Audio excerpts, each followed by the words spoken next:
السلام علیکم۔ آج ہم عشق کی پہلی منزل کا 5 ایپیسوڈ پڑھنے والے ہیں۔ چلیے شروع کرتے ہیں۔ آج بورڈ آف ڈائریکٹر کی میٹنگ تھی۔ آج کی میٹنگ میں تمام کمپنیوں کو ڈھیروں پروجیکٹس ملنے والے تھے۔ سب کمپنیوں کے مالکان ایک ایک کر کے اپنی پریزنٹیشن دے رہے تھے۔ ہر کسی کی نظریں اسکرین پر ابھرنے والی سلائیڈز پر تھیں۔ باوجود غصے کے دائم کی پریزنٹیشن دیکھ کر طلال مطمئن ہو گئے تھے۔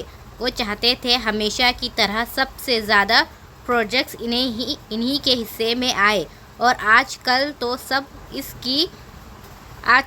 اس سب کی اشد ضرورت تھی۔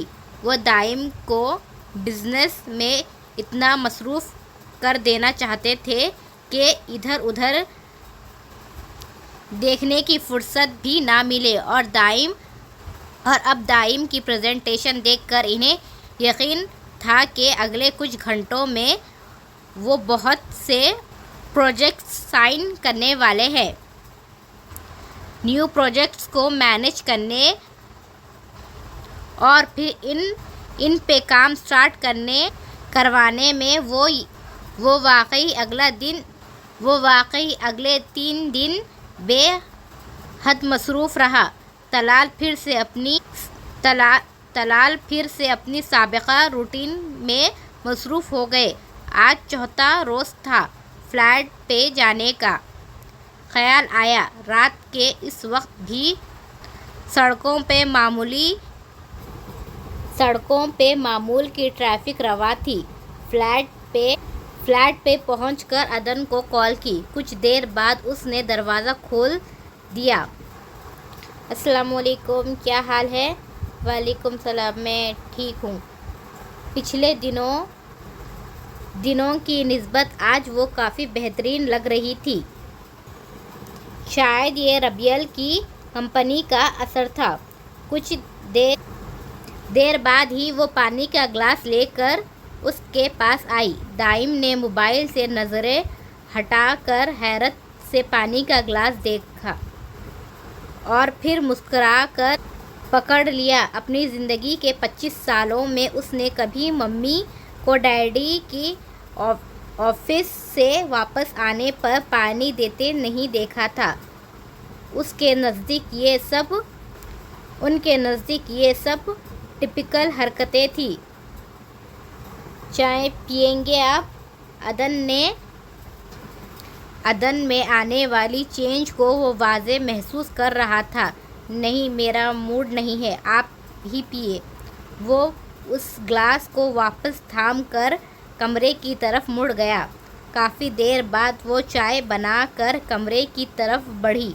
کمرہ خالی تھا مگر ٹیریس کا دروازہ کھلا ہوا تھا۔ کچھ سوچ کر کمرے میں بیٹھنے کے بجائے آہستہ آہستہ ٹیریس کی طرف آئی۔ تھینک گاڈ چائے بن گئی، ورنہ میرا خیال تھا آج ساری رات آپ نے کچن میں ہی گزارنی ہے۔ نہیں، وہ میں کچن صاف کرنے لگ گئی تھی، وہ کہہ کر چائے پینے لگی۔ دائم ریلنگ پہ ہاتھ رکھے باہر سڑک کی طرف دیکھ رہا تھا۔ اسٹریٹ لائٹس کی مدھم روشنی چہرے پر پڑ رہی تھی۔ آپ نے آج یہیں رہنا ہے کیا؟ آپ کہتی ہیں تو چلا جاتا ہوں۔ اس کی بات پر وہ مسکرا کر اس کی طرف مڑا۔ آپ کا گھر ہے، میں کون ہوتی ہوں آپ کو کہنے والی؟ سارے حقوق تو میں نے آپ کو سونپ دیے ہیں۔ میں اب تک یہ بھی پتہ نہیں چلا آپ کون ہیں۔ اس کی بات پر دائم مسکراتے ہوئے اس کے ہاتھ سے چائے کا کپ پکڑ لیا۔ عدن مارے حیرت کے اسے دیکھتی رہی۔ میں آپ کو اور لا دیتی ہوں۔ کیوں؟ اس کو کیا ہوا؟ یہ میری جھوٹی ہے۔ بیوی کا جھوٹا پینا گناہ تو نہیں ہوتا؟ اس کی بات پہ اس کی بات پر جذبت سی ہو کر دیکھنے لگی۔ آپ خاموش ہی کھڑے رہنا ہے کیا؟ کوئی بات کرے میرے سے۔ آپ کی فیملی میں کون کون ہے؟ فیملی میں ممی اور ڈیڈی، باقی ہم 4 بھائی بہن ہیں۔ ریان اور آئینہ میرڈ ہے، سارم انگیجڈ ہے۔ سارم انگلینڈ میں پڑھتا ہے، آج کل پاکستان آیا ہوا ہے۔ اور آخری نمبر آپ کے شوہر نام مراد کا ہے، جو آپ کے سامنے کھڑا ہے۔ اس کے آخری فرقے پر پزل سی ہو گئی۔ آپ کی فیملی میں؟ میری فیملی میں ماما اور بابا ہے، بڑے 2 بھائی ہیں، میرڈ ہے اور میں پڑھ رہی تھی۔ کون سی کلاس میں؟ گریجویشن کا لاسٹ ایئر تھا۔ اس نے دکھ سے کہا۔ That's good. بور نہیں ہوتی آپ گھر میں رہ کر؟ میں آج کل بہت بزی تھا، آپ کو پراپر ٹائم نہیں دے سکا۔ رابیل کو بلا لیا کرے، اس کے ساتھ باہر چلی جایا کرے جب دل چاہے۔ باہر نکلنے کا نام سن کر اس کے چہرے پہ خوف سا پھیل گیا۔ نہیں، میں یہیں ٹھیک ہوں، مجھے نہیں جانا کہیں بھی۔ کیوں؟ ویسے ہی میرا دل نہیں کرتا۔ کپ دے میں رکھ آؤں؟ اس نے اسے دیکھتے ہوئے خاموشی سے کپ آگے بڑھا دیا۔ کپ دھو کر وہ کچن میں ہی کھڑی رہی۔ اور تو کچھ کرنے کو تھا نہیں۔ فلیٹ میں ٹوٹل 3 کمرے تھے، ایک بیڈ روم، ڈرائنگ روم اور تیسرا کمرہ لاکڈ تھا۔ کوئی اور چارہ نہ ہوتے ہوئے وہ واپس کمرے میں آ گئی۔ دائیں بیڈ پہ بیٹھا لیپ ٹاپ سامنے رکھ کے کچھ کام کر رہا تھا۔ آپ ہر کام آہستہ آہستہ ہی کرتی ہیں یا آج میرے آنے پہ اتنی سلو ہو گئی ہے؟ اب یہ نہ کہنا کہ کچن دوبارہ صاف کر رہی تھی۔ اس کی بات پہ وہ شرمندہ سی ہو کر بغیر کوئی جواب دیے صوفے پہ بیٹھ گئی۔ کافی پل خاموشی سے گزر گئے۔ میں آپ سے کچھ بات کرنا چاہتی تھی۔ جی بولیے۔ اس نے ایک لمحے کے لیے اسکرین سے نظر ہٹا کر کہا۔ وہ جو کہنے جا رہی تھی شاید وہ اس کی بات کو نہ مانتا۔ بتائیے بھی کیا بات ہے؟ میں اس کو اس سے بولا تک نہیں جا رہا تھا۔ وہ بے چینی سے بار بار ہاتھ مسل رہی تھی کہ دائیں بیڈ سے اٹھ کر اس کے پاس صوفے پر آ بیٹھا۔ صوفے کی بیک پہ بازو رکھ کر ایک ٹانگ اوپر کی جانب موڑے وہ بالکل اس کی طرف متوجہ تھا۔ اس نے نرمی سے اس کا ہاتھ پکڑا۔ وہ تو اس کے پاس بیٹھنے پر ہی نروس ہو گئی تھی، اب تو باقاعدہ کانپنا شروع کر دیا۔ ہمارے درمیان اتنا گہرا اور مضبوط رشتہ موجود ہے کہ آپ کو مجھ سے کوئی بھی بات کرنے میں جھجک محسوس نہیں ہونی چاہیے۔ I know you get nervous. I know you get not accept it. Tell now. آپ کو جتنا ٹائم چاہے اتنا لے لے، ٹھیک ہے؟ جن حالات میں ہماری شادی ہوئی ہے اس میں ایک دم ہی ہر چینجنگ کو ایکسیپٹ کرنا واقعی مشکل ہے، لیکن اس کے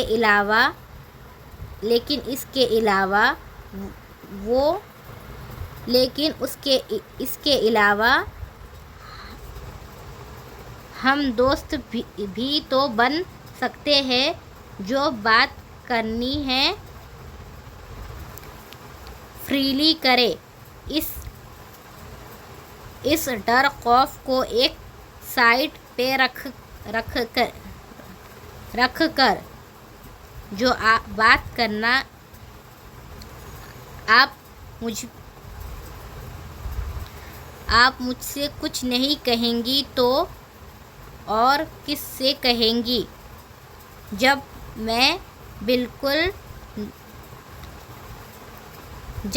بلکہ میں نارملی ایکٹ کرتا ہوں تو مجھے آپ سے بھی یہی رسپانس چاہیے۔ وہ سر جھٹکے ہونٹوں کو کاٹتے ہوئے اس کی بات سن رہی تھی۔ اب بتائیے کیا کہنا تھا؟ میں اپنے گھر والوں سے بات کرنا چاہتی ہوں۔ تو کریں، کس نے روکا ہے؟ فون تو ہے آپ کے پاس۔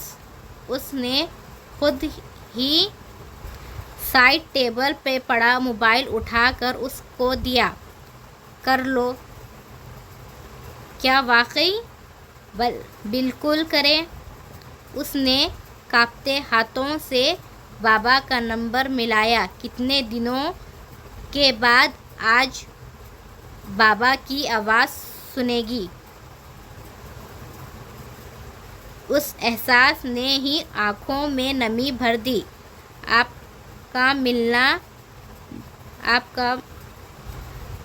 کا ملایا ہوا نمبر کسی استعمال میں نہیں ہے۔ فون سے آتی آواز سن کر اس نے حیران ہو کر دوبارہ نمبر ڈائل کیا۔ پھر سے وہی جملہ دہرایا گیا۔ یہ کیسے ہو سکتا ہے؟ یہ بابا کا ہی نمبر ہے۔ کیا ہوا؟ یہ کہہ رہے ہیں کسی کے استعمال میں نہیں ہے، مگر یہ بابا کا نمبر ہے۔ مجھے اچھے سے یاد ہے۔ کسی اور کو ڈائل کر لیں۔ ہاں، عبداللہ بھائی کا کرتی ہوں۔ معذر صاحب، آپ کا ملایا ہوا نمبر اس وقت بند ہے۔ 3 بار ملانے کے باوجود یہی جواب آیا۔ کیوں ہو رہا ہے ایسا؟ سب کے نمبر ہی بند ہیں۔ مجھے تو اور کسی کا نمبر بھی نہیں پتا۔ اس نے پریشانی سے دائم کو دیکھا، جو ساری صورتحال کو 1 منٹ میں سمجھ گیا تھا۔ ہو سکتا ہے سو گئے ہوں، صبح ڈائل کر لینا۔ دائم کی تسلی پر اس نے پریشانی سے سر ہلایا۔ ادن if you don't mind, can I excuse you something؟ پوچھیں۔ آپ اس جگہ پہ کیسے پہنچی تھی؟ اس کا سوال سن کر ادن کا دل اچھل کر حلق میں آ گیا۔ خوف کی پرچھائیاں اس کے چہرے پہ واضح ہو چکی تھیں۔ یہ مت سمجھیے گا میں آپ پر شک کر رہا ہوں یا مجھے یقین نہیں ہے۔ ہرگز نہیں۔ خود سے زیادہ اعتبار ہے مجھے آپ پر۔ میں صرف اتنا چاہتا ہوں کہ مجھ سے وہ تکلیف شیئر کریں جو آپ کو اس رشتے کی حقیقت کو مکمل طور پہ تسلیم نہیں کرنے دے رہی ہے۔ وہ تکلیف یاد آنے پہ اس کی آنکھوں میں آنسو آ گئے۔ کیا بتاتی وہ اس کو؟ کیوں پہنچ گئی وہ وہاں پہ؟ خود کو ساری زندگی سندھ کر رکھنے کے باوجود کیسے اس اندھیرے کنویں میں پہنچ گئی؟ وہ تو اللہ کا فضل تھا جو بغیر وفایت وہاں سے نکل آئی،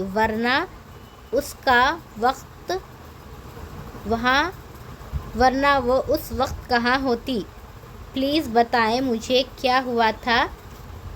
دائم نے اس کے دونوں ہاتھ تھام کر اس کا رخ اپنی طرف موڑا۔ اس کے کہنے پہ وہ آہستہ آہستہ خود پہ بیتی داستان سنانے لگی۔ انتقام کی آگ میں جہانگیر اندھا ہو گیا تھا۔ نواب عالم کو تو وہ دھمکی دے آیا تھا، لیکن اب کچھ سمجھ نہیں آ رہا تھا۔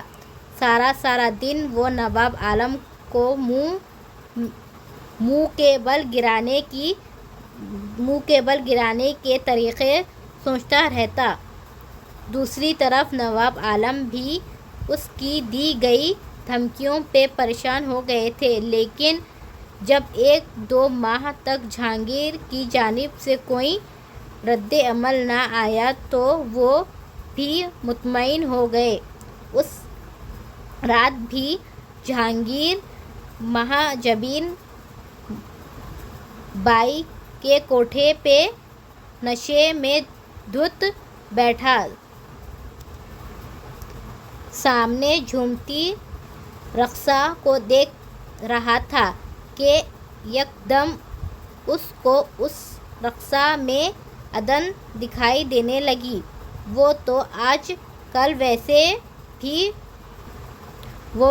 بھی حواسوں پہ سوار تھی۔ ہر دوسری لڑکی پہ اسے عدن کا ہی گمان ہوتا۔ نواب عالم نے نفرت میں کئی گنا اضافہ ہو چکا تھا۔ سب کچھ یاد آتے ہی دوبارہ انتقام کی آگ بھڑ جلنے لگی کہ ایک خیال ندا کی طرف ذہن میں لپکا۔ اس خیال نے ہی اس کا انگ انگ میں توانائی بھر دی۔ سارا نشہ حرن ہو گیا۔ اب اسے بے چینی سے صبح کا انتظار تھا۔ اگلی صبح سے ہی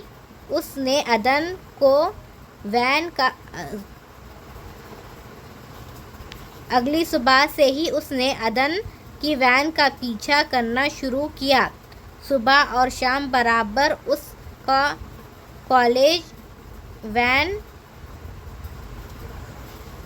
کالج وین کا پیچھا کرتا۔ وہ جب بھی اسے صبح کو گھر سے نکلتے دیکھتا، ایک شیطانی مسکراہٹ اس کے چہرے پر آ جاتی، لیکن وہ 2 ماہ کی مسلسل خواری کے بعد بھی کچھ ہاتھ نہ آیا، کیونکہ عدن اماں کی ہدایت کے مطابق سیدھا گھر سے کالج اور کالج سے واپس گھر آیا کرتی۔ مسلسل پیچھا کرنے سے اس کو تب اپنی غلطی کا احساس ہوا جب اکثر لڑکیاں بار بار مڑ کر پیچھے آنے والی کار کو دیکھتے۔ 1-2 بار وین کے ڈرائیور نے اس سے کچھ پوچھ گچھ کی تھی، کی تو مٹھی میں دبے چند نوٹ دیکھتے ہی اس کی بولتی بند ہو گئی۔ پھر بھی وہ زیادہ دیر تک یہ کھیل نہیں کھیل سکتا تھا۔ پھر اچانک عدن نے کچھ روز کالج جانا چھوڑ دیا۔ اس کی پریشانی اور بڑھ گئی۔ اگر وہ اب واپس کالج ہی نہ جاتی تو اس کا سارا پلان چوپٹ ہو جاتا۔ مہاجبین سے پہلے ہی اس کے متعلق بات کر چکا تھا اور نیا شکار لانے کی خوشی میں اس نے جہانگیر عالم کو خدمت میں اضافہ کر دیا تھا۔ بالآخر ایک ہفتے کے بعد عدن نے دوبارہ کالج جانا شروع کیا۔ اس کا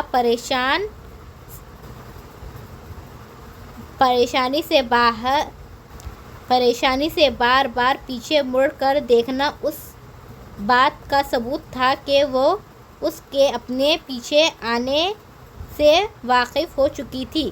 اسی دن اس نے کالج سے نکل کر اپنی زندگی کی سب سے بڑی غلطی کی۔ جہانگیر گاڑی کی سروس کے لیے پاس ہی موڑ گیراج میں موجود تھا جب سامنے آتی تیز چلتی لڑکیوں کو دیکھ کر ٹھٹک گیا۔ عدن کو تو وہ اب دور ہی سے پہچان لیا کرتا تھا اور اب تو وہ بالکل سامنے ہی گزر رہی تھی۔ یہی موقع تھا اپنے پلان پہ عمل کرنے کا، نواب عالم کی ساری اکڑ اور تنتنا کو پل بھر میں ختم کرنے کا۔ اس نے فوراً گاڑی نکالی اور کچھ فاصلہ رکھ کر اس کا پیچھا کرنا شروع کیا۔ تھوڑی دور جا کر ہی جب ان دونوں لڑکیوں نے باری باری پیچھے مڑ کر دیکھا تو اس نے فوراً آ کر ایک سائڈ پر روک دی۔ کار ایک سائڈ میں روک دی۔ کوئی نہ پتہ نہیں تھا کہ وہ یہیں پر شور مچا کر لوگوں کو اکٹھا کر لیتے۔ تب اس پل ہی مارکیٹ تک ان کا پیچھا کیا۔ انہیں مارکیٹ میں پہچان کر مینس کی دکان میں داخل ہوتے ہوئے دیکھ کر اس نے مہاجبین کا نمبر ملایا۔ وہ فون سنتے ہی اٹھتی ہوئی چلی آئی۔ مہاجبین کو ان دونوں کی نگرانی پہ مامور کر کے خود گاڑی لینے چلا گیا۔ واپسی پر اس نے عدن کو غصے سے ہاتھ مارتے دوسری لڑکی پر برستے دیکھا۔ تب ہی وہ اس کو سڑک پہ چھوڑ کر بھاگتی ہوئی واپس اسی دکان میں چلی گئی۔ صرف یہی پل تھا اس کے پاس اپنے انتقام کی آگ میں بھیجنے کا۔ وہ اس گولڈن چانس کو کسی صورت میں مس نہیں کر سکتے تھے، ورنہ اتنے مہینوں کی محنت خاک میں مل جاتی۔ اس نے وہیں سے عدن کو گھسیٹ کر کار میں ڈالا۔ مہاجبین نے فوراً اس کے ناک پہ کلوروفارم میں بھیگا رومال رکھ دیا۔ کچھ سیکنڈز میں وہ ہوش سے بیگانہ ہو گئی تھی۔ کتنی قیمت لوگے؟ مہاجبین نے سودا شروع کیا۔ تحفے کی تو کوئی قیمت نہیں ہوتی، یہ تمہیں تحفہ دیا عمر جہانگیر نے۔ مذاق کر رہے ہو میرے ساتھ؟ ہماری جرأت ایسی گھٹیا مذاق کی؟ جب تم نے ہماری خدمت میں کوئی کسر نہیں چھوڑی تو ہمارا بھی فرض بنتا ہے۔ تم جیسوں کا خیال رکھنا، پھر سے سوچ لو ایک بار، یہ نہ ہو کل تک تمہارا ارادہ بدل جائے۔ وہ گاہک عورت تھی۔ بار بار عدن کے چہرے پہ جہانگیر کی بھٹکتی ہوئی نظریں اسے محسوس کر رہی تھی۔ ارادہ تو میرا ابھی بھی بدل رہا ہے، مگر جہانگیر عالم زبان دے چکا ہے۔ ہاں بس اتنا خیال رکھنا، بہت نازک مزاج ہے یہ۔ اس کی گاڑی اس جگہ کی طرف مڑ گئی تھی جہاں انسانوں کی خرید و فروخت عام تھی۔ اسے علم تھا اگر عدن کے بدلے اسے 10 لاکھ بھی ملیں گے تو مہاجبین کبھی انکار نہ کرتی، لیکن وہ یہاں اس کی قیمت لگانے کے لیے نہیں بلکہ اس کے باپ کی انا اور اکڑ کو خدمت کرنے آیا تھا کہ وہ نواب عالم کو بتا سکے کہ اس کی بیٹی اتنی عزیز ہے کہ ایک پائی بھی اس کے بدلے میں جہانگیر نے وصول نہیں کی۔ ریڈ لائٹ ایریا میں گاڑی رکتے وقت اس نے دوبارہ عدن کو دیکھا۔ نواب عالم، تم تو جانتے بھی نہیں ہو کہ تمہارے نازو پلی بیٹی اس وقت کہاں موجود ہے۔ یہ وہ جگہ تھی جہاں ہر 5 سیکنڈ پر لڑکیاں اپنی مرضی سے آتی ہیں۔ بھوک اور عزت کی وجہ سے مجبوراً انہیں اس جگہ کا انتخاب کرنا پڑتا ہے۔ باقی 9% لڑکیاں دھوکے کے، فریب اور محبت کے ہاتھوں رسوا ہو کر ہاتھ بکتی یہاں تک پہنچ جاتی ہیں۔ یہاں پر 9 عمر کی بچیوں سے لے کر باقی عمر تک کی عورتیں موجود تھیں۔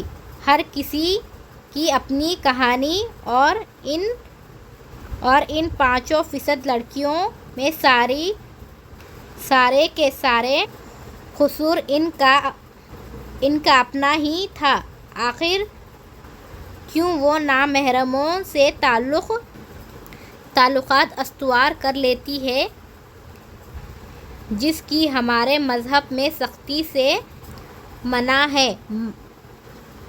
مغرب کی اندھا دھند تخیلات نے مشرقی روایتوں کی ساری شرم و حیا اور پاسداری کو ختم کر دیا ہے۔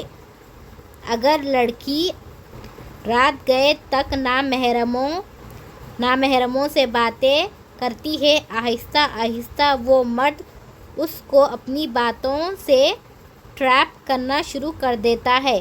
پھر ایک اندھی محبت ان دونوں میں شروع ہو جاتی ہے۔ دن رات اٹھتے بیٹھتے سوتے جاگتے ایک مسکراہٹ سی چہرے پر رہتی ہے۔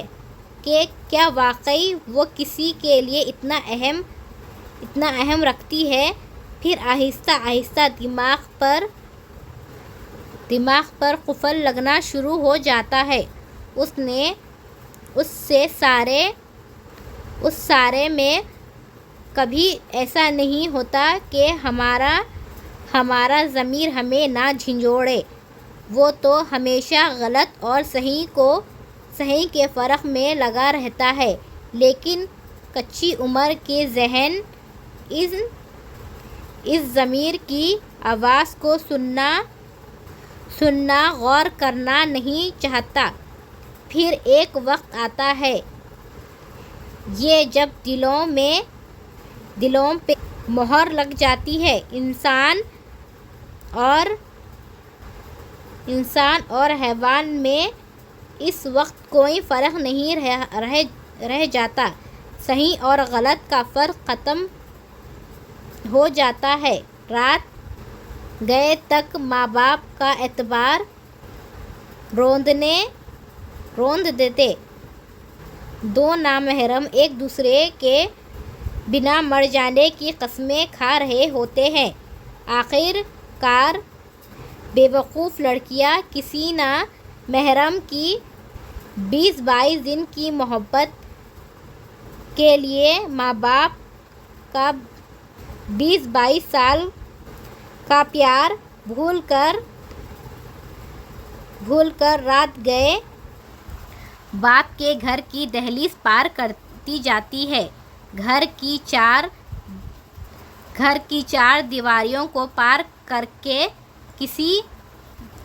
کسی بند کمرے میں ان کی چھپی محبت آخری ہچکی لیتی ہے، اور اس نام نہاد محبت کے تحفے سے آدھی سینٹر اور یتیم خانے بھرتے جا رہے ہیں۔ ایک اندازے کے مطابق پاکستان میں 20 لاکھ بچیوں کے والدین کے جانے میں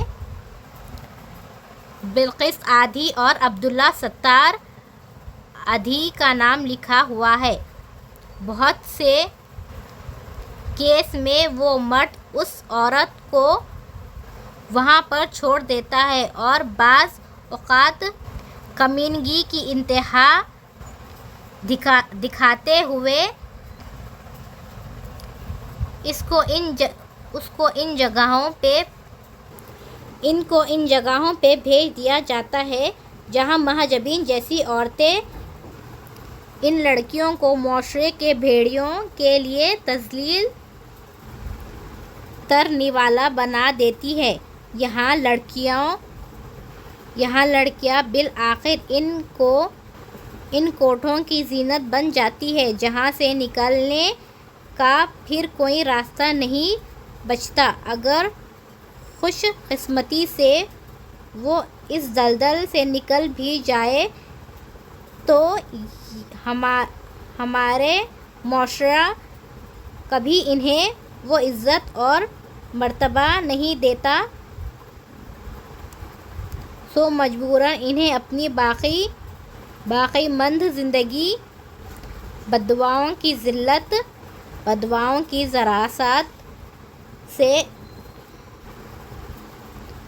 بددعاؤں کے زیر اثر اس غلاظت میں ہی گزارنی پڑتی ہے۔ پھر ہمیشہ کی طرح یہ سارا کیا دھرا قسمت کے ماتھے پہ مل دیا جاتا ہے، لیکن قسمت تو انسان کے اپنے ہاتھوں میں ہوتی ہے۔ بھلا 70 ماؤں سے زیادہ محبت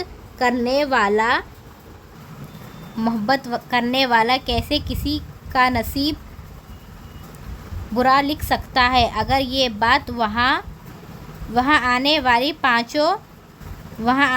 95% لڑکیوں کو سمجھ آ جائے تو شاید مہاجبین جیسی عورتوں کا دانہ پانی اس دنیا سے ہمیشہ کے لیے اٹھ جائے۔ باقی بچنے والی 5% وہاں باقی 5% لڑکیاں وہاں باوجود وہ تھی جو باقاعدہ پلاننگ سے اغوا کر اس جگہ پہ لائی جاتی ہے۔ انہی لڑکیوں کو بولی کے لیے پیش کیا جاتا تھا۔ اس دن مہاجبین ہر بھاری سے بھاری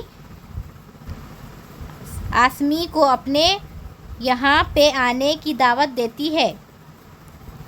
ہر لڑکیاں اس کے لیے سنہرے سکوں کی مانند تھی۔ جو زیادہ قیمت دیتا وہ اس کے حوالے کر دی جائے۔ ان کی خوبصورتیوں کو کیش کروانا اچھے سے جانتی تھی۔ عدن نواب عالم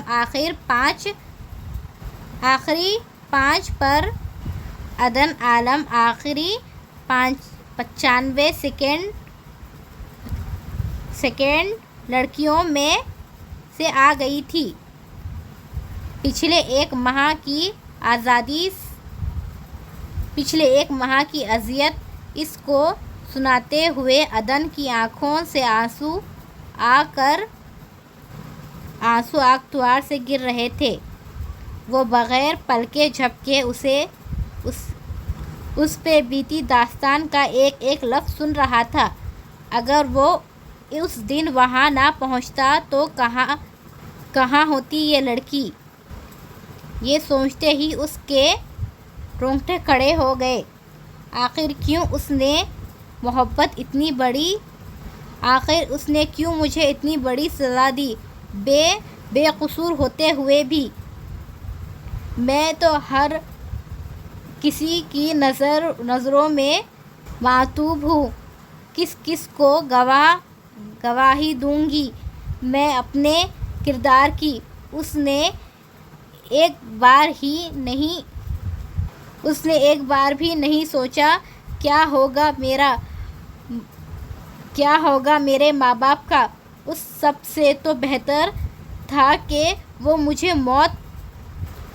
موت آ جاتی۔ کم سے کم میں اپنے والدین کے لیے اتنی اذیت کا سبب تو نہ بنتی۔ اس کی آواز میں گھلا درد دل کو چیرنے والا تھا۔ دائم نے بے اختیار بازو اس کے گرد پھیلا دیے، اسے اپنے ساتھ لگایا۔ وہ اس کے کندھے پہ سر رکھ کے ہچکیوں سے روئے جا رہی تھی۔ سارے زخموں سے خروش اتر گیا تھا۔ اس کی باتیں سن کر وہ کافی دیر تک کچھ کہنے کے قابل نہ رہا۔ بعض اوقات دوسرے کا درد سن کر تسلی دینے کے لیے کوئی الفاظ نہیں ہوتے، تب صرف ہمارا عمل ہی ہوتا ہے جس سے ہم دوسروں کی اذیت میں کمی کر سکتے ہیں۔ اس کے پاس بھی تسلی کے لیے الفاظ نہیں رہے تھے۔ وہ اسے ساتھ لگائے نرمی سے اس کا سر تھپک رہا تھا۔ آپ کہتے ہیں نا میں باہر نکلا کروں؟ نہیں، میں کبھی باہر نہیں نکل سکتی۔ اصل روپ دیکھ چکی ہوں دنیا کا۔ مجھے پتہ ہے اگر میں دوبارہ باہر گئی پھر سے کوئی نہ کوئی شکاری جال پھیلائے بیٹھا ہوگا۔ میں ایک بار اس دوزخ سے نکل آئی ہوں، اب دوبارہ کچھ سننے کی ہمت نہیں ہے۔ اب دوبارہ کچھ سہنے کی ہمت نہیں ہے مجھ میں۔ میں یہ نہیں کہہ سکتا کہ آپ اس اذیت کو بھلا دیں، یہ کوئی معمولی تکلیف نہیں ہے جسے منٹوں میں بھلایا جا سکے۔ پھر بھی میں آپ کو یقین دلاتا ہوں میرے ساتھ آپ کو ہر دکھ بھولنے پر مجبور کر دے گا۔ آپ اب دائم طلال کی بیوی ہیں، کسی کی جرأت نہیں ہے کوئی آپ کو غلط نگاہ سے دیکھے بھی۔ دیکھ بھی سکے۔ آپ کی حفاظت کرنا اب میری ذمہ داری ہے۔ اس کے مضبوط لہجے پہ عدن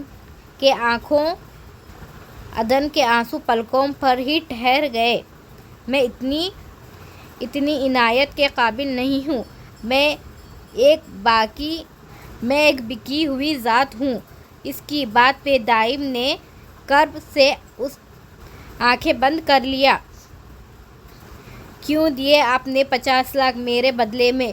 مجھے آج تک سمجھ نہیں آ سکا۔ میرے بارے میں جانے بغیر کیوں نکاح کر لیا مجھ سے، یہ جانتے ہوئے بھی کہ آپ مجھے اس جگہ سے لائے ہیں جہاں شریف لوگ منہ بھی کرنا پسند نہیں کرتے۔ یہ معاشرہ مجھے بھی کبھی وہ مقام اور مرتبہ نہیں دے گا۔ پھر کیوں آپ نے یہ سب کیا؟ 50 لاکھ مجھے آپ سے زیادہ عزیز نہیں تھے۔ میں خود نہیں جانتا کیوں کیا میں نے یہ سب۔ کیوں مجھ سے آپ کی تکلیف برداشت نہیں ہوئی۔ وہ سب ایک بے اختیاری کی کیفیت تھی۔ ہمارا ملنا اسی طرح طے تھا اور مجھے کوئی فرق نہیں پڑتا کہ لوگ کیا کہیں گے، کیونکہ میں اس حقیقت کو تسلیم کر چکا ہوں کہ آپ عدن دائم ہیں، دائم طلال کی بیوی۔ آپ کا حوصلہ اب میں ہوں۔ معاشرے میں آپ کو ایک مقام دینا اب میرا کام ہے۔ مجھے آپ پر اور آپ کی پارسائی پر پورا یقین ہے۔ اس حقیقت کے علاوہ کوئی کچھ بھی کہے وہ سب میرے لیے بے معنی ہے۔ وہ کہہ رہا تھا وہ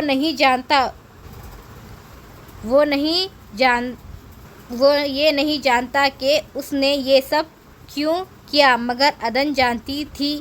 یہ اس کی دعائیں تھیں جن کی بدولت اللہ نے اس کے دل میں رحم ڈالا تھا۔ یہ کیسے ہو سکتا ہے کہ وہ ساری رات گڑگڑا کر اللہ سے کچھ مانگتی اور وہ اسے بے آسرا چھوڑ دیتے۔ وعدہ کریں میرے سے، آئندہ آپ اپنے لیے ایسا کوئی الفاظ استعمال نہیں کریں گی جو آپ کے ساتھ مجھے بھی تکلیف دے۔ وہ دھندلی آنکھوں سے اپنے سامنے اس کے پھیلے ہاتھ دیکھ رہی تھی۔ وہ کبھی بھی اس شخص کے ہاتھوں کو نہیں جھٹک سکتی تھی جس نے بھرے مجمع میں اس کے سر پر چادر ڈالی تھی، جو وحشیوں کے جنگل سے اسے بحفاظت نکال کر لایا تھا۔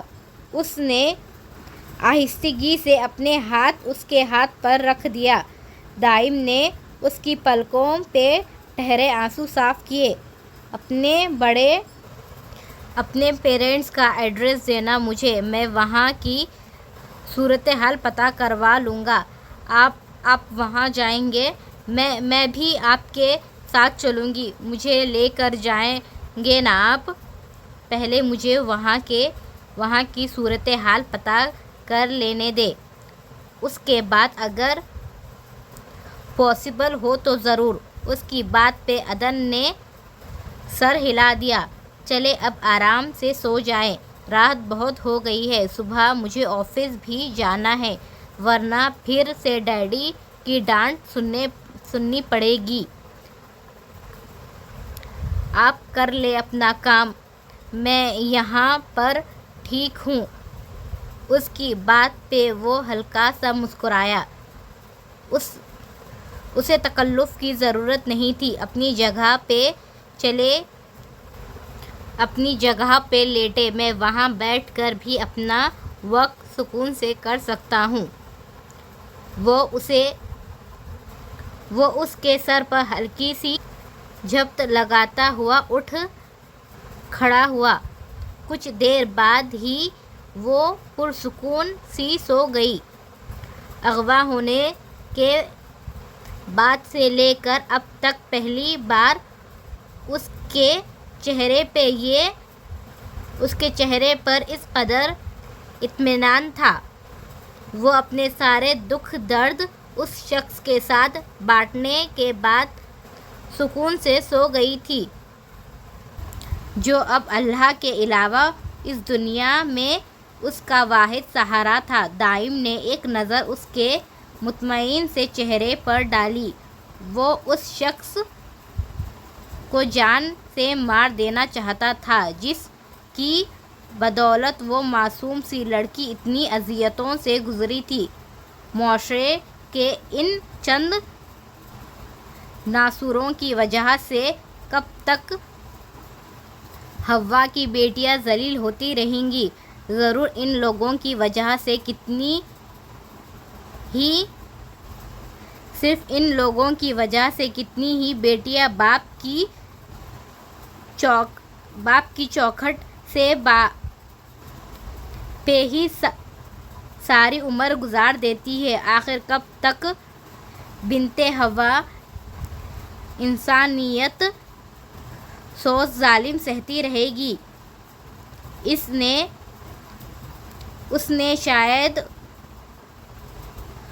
نے شہادت کی انگلی سے اس کے ماتھے پہ بال کو پیچھے کیا تھا، پھر گہری سانس بھر کے بمشکل ہر چیز ذہن سے جھٹک کر ساری توجہ لیپ ٹاپ پر ڈال مبذول کر لی۔ صبح جب آنکھ کھلی تو عدن موجود نہ تھی۔ کسی احساس کے تحت اس نے گردن موڑ کر دیکھا تو وہ رب کے حضور سر جھکائے کھڑی تھی۔ ابھی آسمان سے ستارے مکمل طور پہ غائب نہیں ہوئے تھے۔ پھوٹنے میں کچھ وقت تھا۔ ہر شے سے غالب اور مکمل توجہ کے ساتھ وہ اس وقت رکوع میں تھی۔ بے چینی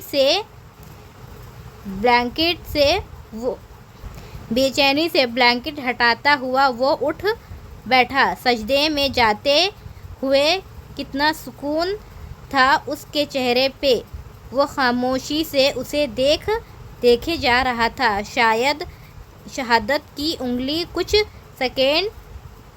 سیکنڈز کے لیے اٹھ کر دوبارہ جھک گئی۔ سلام پھیرنے کے بعد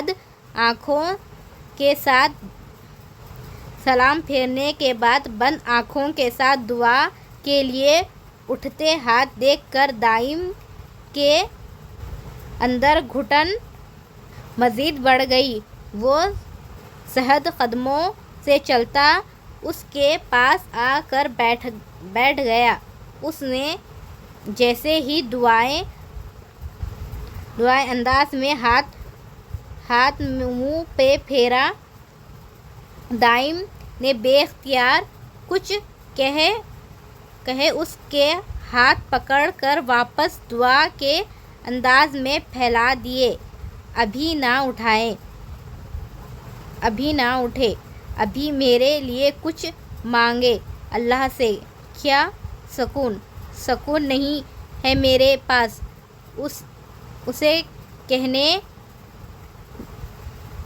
اس سے کہے مجھے سکون دے دے۔ دنیا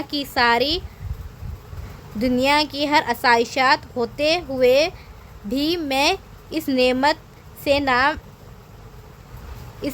سے محروم ہوں۔ مجھے صرف دل کا سکون چاہیے۔ آپ نماز پڑھتے ہیں؟ پڑھتا ہوں۔ پھر مانگا بھی کرے اللہ سے۔ نہیں، اتنی ہمت نہیں میرے اندر کہ میں اب اس سے مانگ سکوں۔ مجھے شرم آتی ہے اس کے سامنے جاتے ہوئے بھی۔ مانگنے کی جرأت نہیں میرے میں۔ کیسے مانگوں اس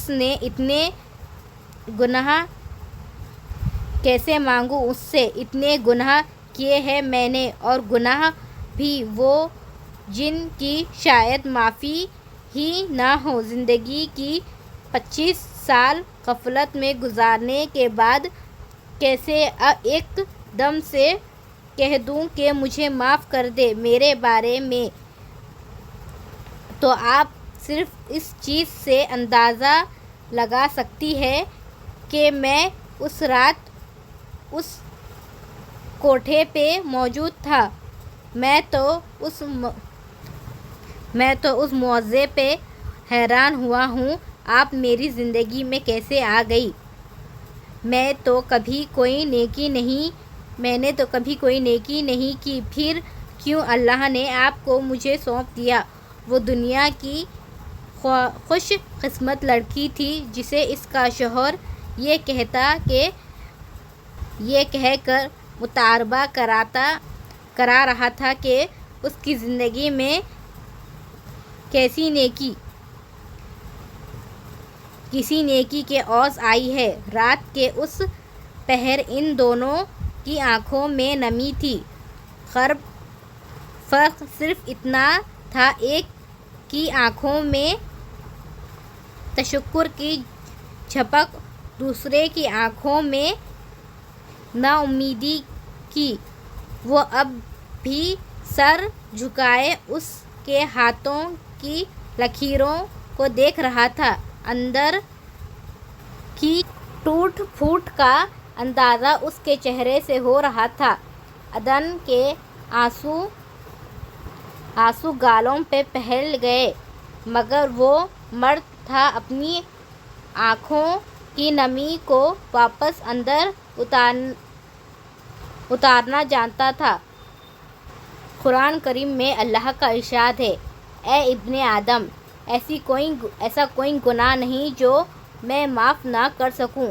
دائم نے اپنی آنکھیں بند کر لیں۔ اس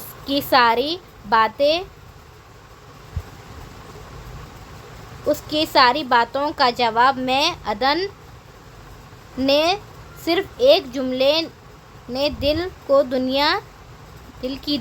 کی دنیا تہل وبال کر دی تھی۔ صراط مستقیم کا مطلب سیدھا راستہ، مگر اس پہ چلنا آسان نہیں ہوتا۔ قدم قدم پہ مشکلات آتی ہیں، ہمارا نفس قابو میں نہیں رہتا، لیکن ہر مشکل کے ساتھ آسانی بھی ہے۔ گناہوں کو چھوڑنے کا عہد تو سب ہی کر لیتے ہیں، مگر یہ بڑی بات نہیں ہے۔ بڑی بات تو یہ ہے کہ عہد کرنے کے بعد اسے پورا بھی کیا جائے۔ جو گرہ لگی ہوئی ہے اسے آپ نے خود کھولنا ہے۔ اللہ اور بندے کا تعلق ایسا ہے کہ اس میں کوئی تیسرا دخل ڈالنے کی جرات بھی نہیں کر سکتا۔ اذان ہو چکی ہے۔ وہ ساکت بیٹھا اسے دیکھے جا رہا تھا، جس کی آنکھوں سے آنسو مسلسل بہہ رہے تھے۔ وہ وضو کر کے واپس اسی جگہ پہ آ کر اسی جگہ پر آ کھڑا ہوا۔ عدن نے اسے نیت باندھتے دیکھ کر کمرے سے باہر چلی گئی۔ رات کی اس تاریکی میں وہ سجدے میں جھکا رب کی بڑائی بیان کر رہا تھا۔ نماز کے بعد اس نے دونوں ہاتھ جوڑ کے دعا کے انداز میں پھیلا کر آنکھیں بند کر لیں، اس رب کے سامنے جو خود بندے کو پکارتا ہے کہ میں کوئی مانگنے والا تو میں اسے عطا کروں۔ آنکھیں بند کرتے ہی معافی کا لفظ زبان پہ آنے سے پہلے ہی پچھلی زندگی کی فلم کی طرح ذہن کی اسکرین پر چلنے لگی۔ کلبز، بارز، غلط دوست، شراب کی ٹوٹی ہوئی خالی بوتل، نیو یارک پر پارٹیز، ڈانس فلور پر تھرکتے کپلز، کلبز کی اوپری منزل کے بند کمرے اور بند کمروں کے پیچھے ہونے والے گناہ۔ اس نے گھبرا کر آنکھیں کھول دیں۔ کلب میں شاید ہی کوئی ایسا انسان ہو جو دائم طلال کو نہ جانتا ہو۔ بارز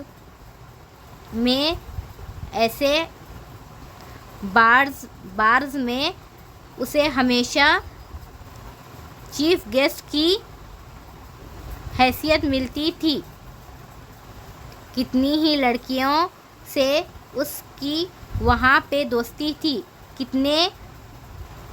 کتنی بار حرام مشروب اس نے حلق سے نیچے اتارا تھا۔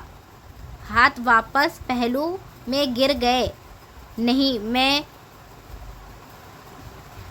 اس میں اتنی ہمت نہیں تھی کہ وہ ان گناہوں کی معافی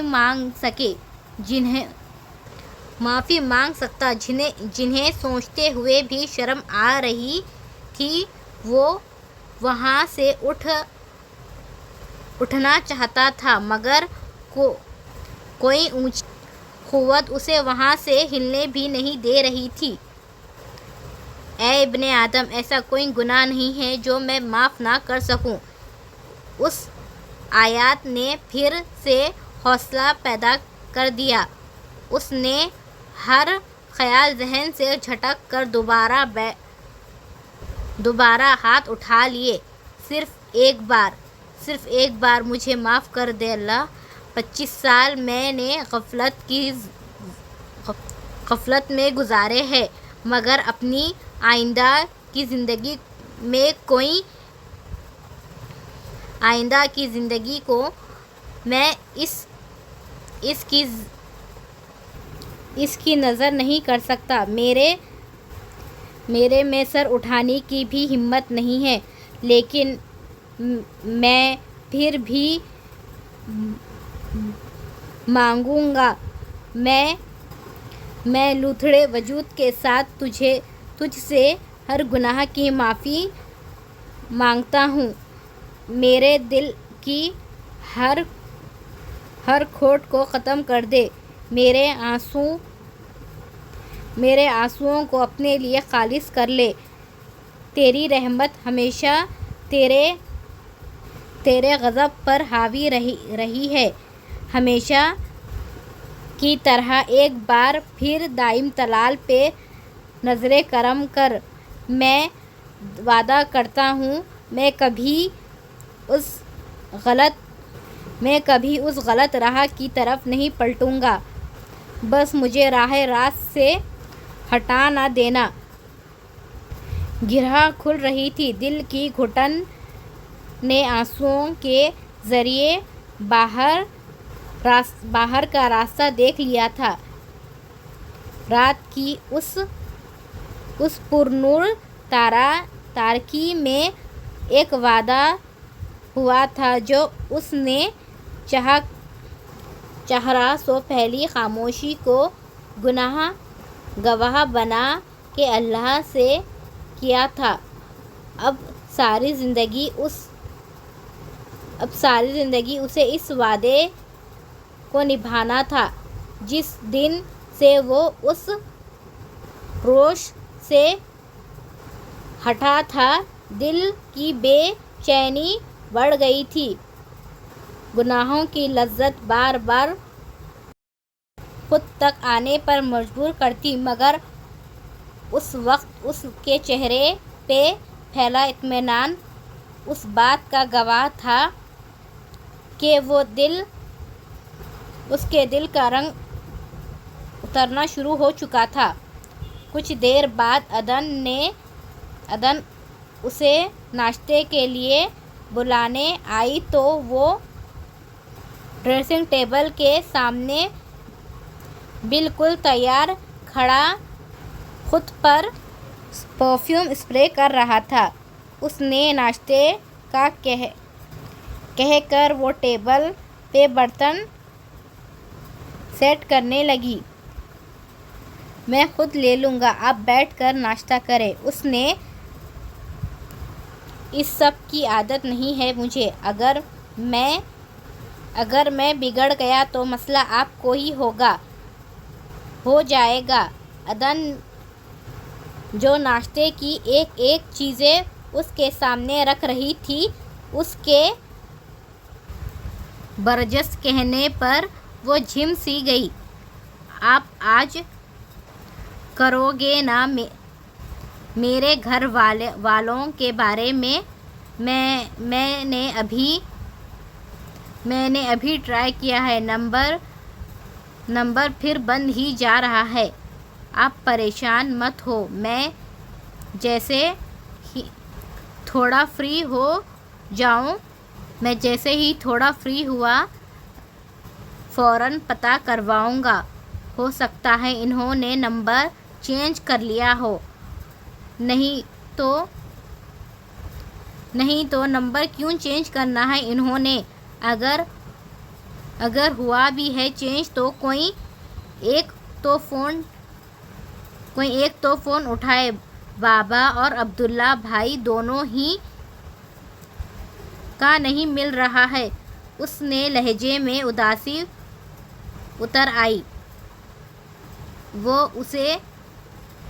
وہ اس چیز کو ماننے کو تیار نہیں تھی، مگر دائم جانتا تھا اس کی گمشدگی کی خبر ملتے ہی نہ جانے کتنی اور کیسی فون کالز آئی ہوں گی جو انہوں نے مجبور ہو کر نمبر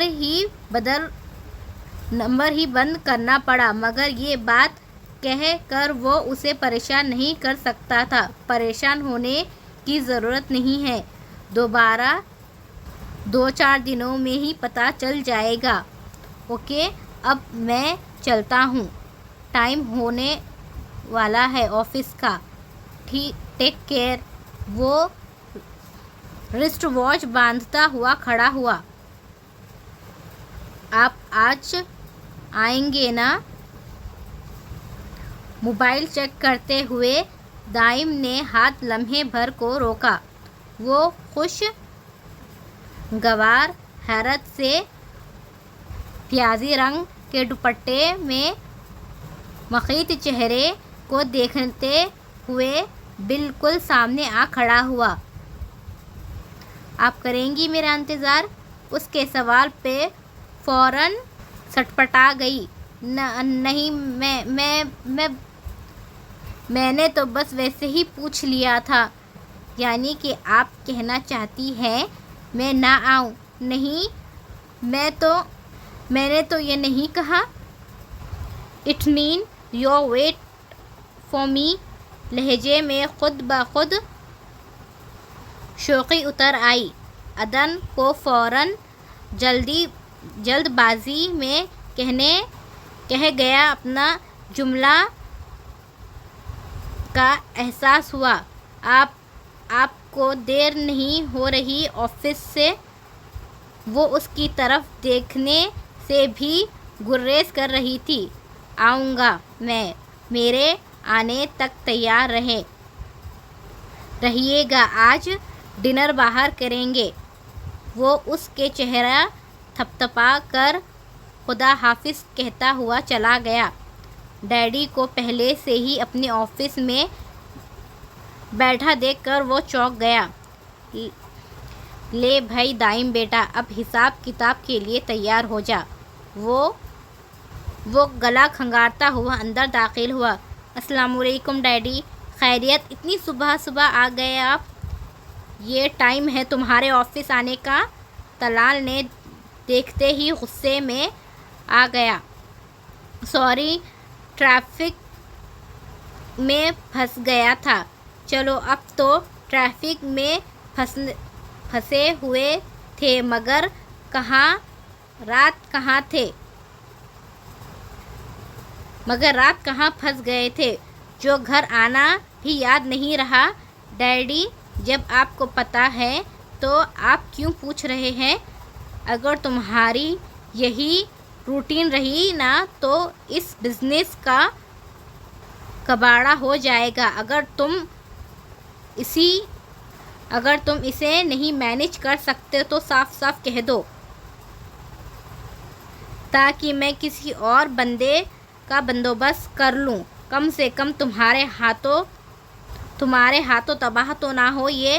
1 منٹ, کس نے کہا ہے کہ کچھ مینیج نہیں کر رہا ہوں؟ نیو پروجیکٹ مجھے بلا وجہ نہیں مل گئے. اپنا آفس ورک کرتا ہوں تو ساتھ ساتھ آپ کا بھی کرتا ہوں. تو کون سا احسان کرتے ہو تم میرے پہ؟ ڈیڈی, پرابلم پتہ ہے کیا ہے آپ کو؟ مجھ پہ یقین نہیں ہے. سو اٹس بیٹر کہ آپ کوئی بندہ وابستہ کر لیں. میں نے تو سارم کو آفر کی تھی بٹ آپ نے خود منع کیا ہے اسے. دیکھو یہ سب تمہیں لوگوں کا ہے. اسے پوری ذمہ داری سے نبھاؤ. یہ مت سمجھنا کہ کبھی تم سے لا علم تھا. سارا کی مخالفت کے باوجود میں نے ہر معاملے میں صرف تم پر پریفر کیا ہے. لیکن اس کا مطلب یہ نہیں ہے تم میری نرمی سے ناجائز فائدہ اٹھاؤ.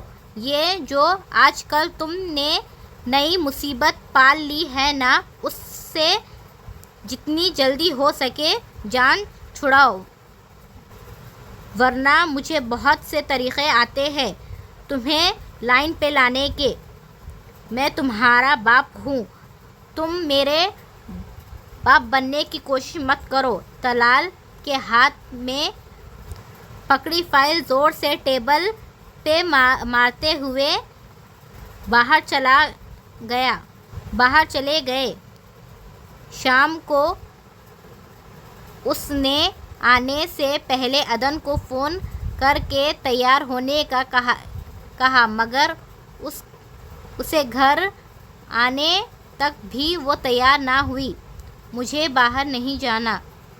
ضروری تھوڑی ہے کہ باہر جا کر ہی ڈنر کرنا ہے. اس کے اندر اب بھی خوف موجود تھا کہ جیسے ہی وہ باہر نکلے گی سب کچھ پھر سے دہرایا جائے گا. ضروری ہے, بہت ضروری ہے, خاص طور پہ آپ کے اس ڈر کو ختم کرنے کے لیے. اور اگر پھر بھی کوئی ہوا تو میں کس لیے ہوں.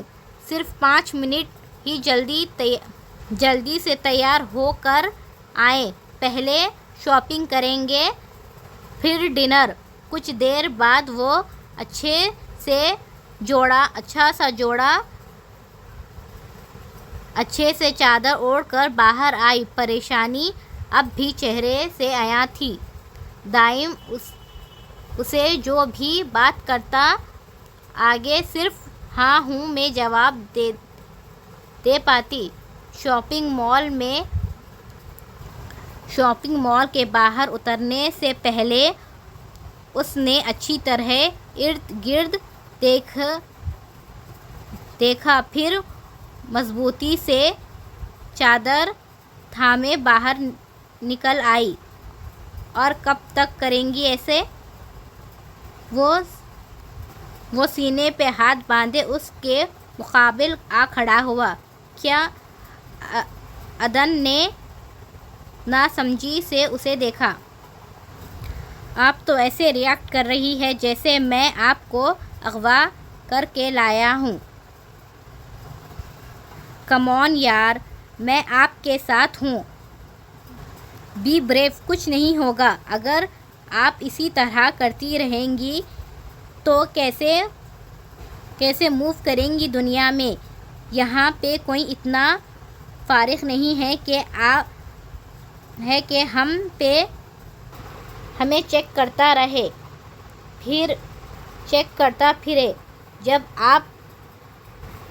آپ کے ساتھ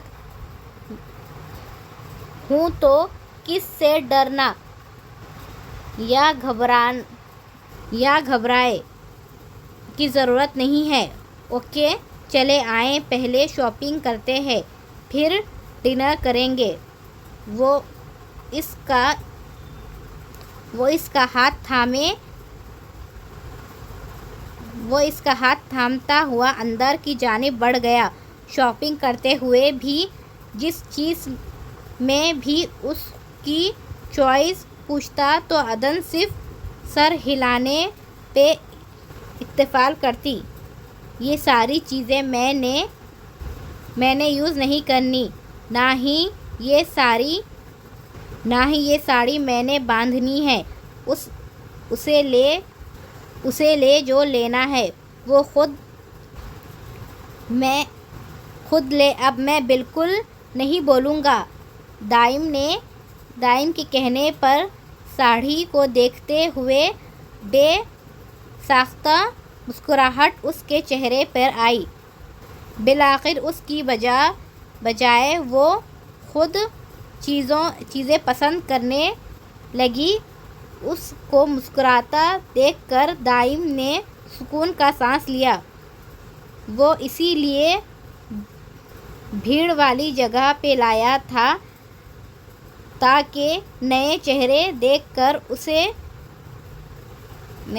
دیکھ کر اس میں موجود ڈر اور خوف کسی طرح ختم ہو جائے جو کل رات اس کے چہرے پہ تھا۔ جب 2 گھنٹے کے بعد شاپنگ سے فارغ ہوئے تو اپنے پیچھے دائم کے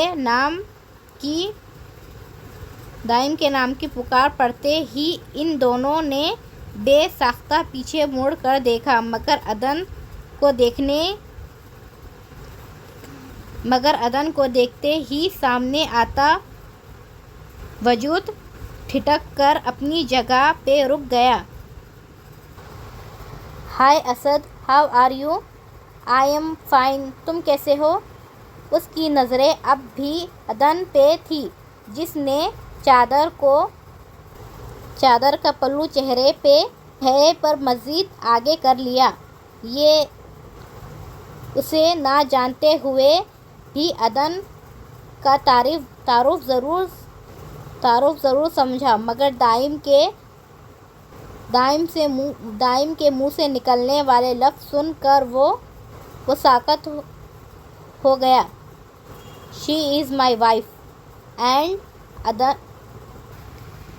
عدن یہ سیاست میں ڈیڈی کے روحاتی حرف کا بیٹا ہے۔ اسد لغاری اور میرا فیلو بھی۔ کیا تمہاری وائف؟ تم نے شادی کر لی اور بتایا بھی نہیں؟ کیوں تم میرے کیا لگتے تھے جو میں اسپیشل تمہیں انوائٹ کرتا اور بتاتا کہ میری شادی ہو رہی ہے؟ وہ اسد کی فطرت سے اچھی طرح واقف تھا،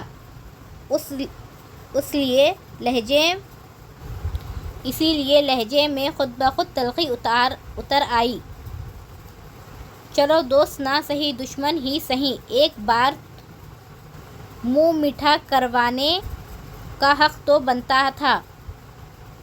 اس کی نظریں اب بھی چادر میں لپٹی اس لڑکی پہ تھی جسے وہ پہلی نظر میں ہی پہچان گیا تھا۔ اچھا یار، تم نے تو نہیں کروایا، خود ہی مٹھائی لے کر انکل کو مبارکباد دینے آ جاؤں گا۔ میرے خیال میں تم مبارکباد کے بجائے اپنے ڈیڈی کے ساتھ الیکشن پہ توجہ دو تو زیادہ بہتر ہے۔ Okay bye. وہ اسے وہیں چھوڑ کر عدن کے ساتھ باتیں کرتا مال سے باہر نکل آیا،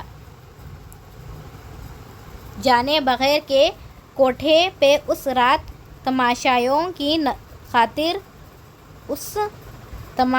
کی قطار میں اسد لغاری بھی موجود تھا۔ ایکسکیوز می، کیا آپ دائم طلال ہیں؟ ڈنر کرتے ہوئے اپنے بالکل کان کے ساتھ ابھرنے والی آواز پر وہ چونک کر پلٹا۔ جی ہاں، جی نہیں، میں ہرگز دائم طلال نہیں ہوں۔ آپ پلیز کسی اور ٹیبل پہ جائیں۔ اوئے خبیث، پہلے نہیں بتا سکتا تھا وہ یہاں بیٹھا ہے؟ خدا کا واسطہ، اگر مجھے اپنے پیسوں سے اس چڑیل کو ڈنر کروانا پڑ جاتا تو علی دائم کے ساتھ والی کرسی گھسیٹ کر بیٹھ گیا۔ ربیال آتے ہی عدن سے باتوں میں مصروف ہو گئی۔ اوکے، اب ہم اس ایپیسوڈ کو یہیں اینڈ کرتے ہیں۔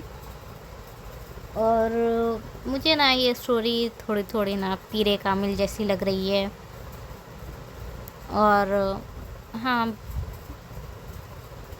اور کیا، اور کوئی حضرت لغاری آ گیا ہے، اسے پتہ ہے عدن کے بارے میں، مینس اس نے اسے اس کوٹھے پر دیکھ لیا تھا، اور پتہ نہیں وہ کیا کرے گا۔ اب دیکھتے ہیں ابھی آگے اسٹوری کیا ہوتی ہے۔ اور اب سوری، میں نے مسٹیکس بھی کی ہے، اور رک کر بھی پڑھی ہوں، آئی نو، آئی ایم سوری، اور مسٹیکس تو ہوئے ہیں میرے سے، میں کوشش کرتی ہوں نہ کروں، لیکن ہو جاتے ہیں مسٹیک، خود بخود ہوتے ہیں وہ، آئی ایم سوری۔ اور پلیز میرے چینل کو سبسکرائب کر لیجئے، فالو، لائک بھی کریے، کامنٹس کریے۔ اوکے، اللہ حافظ۔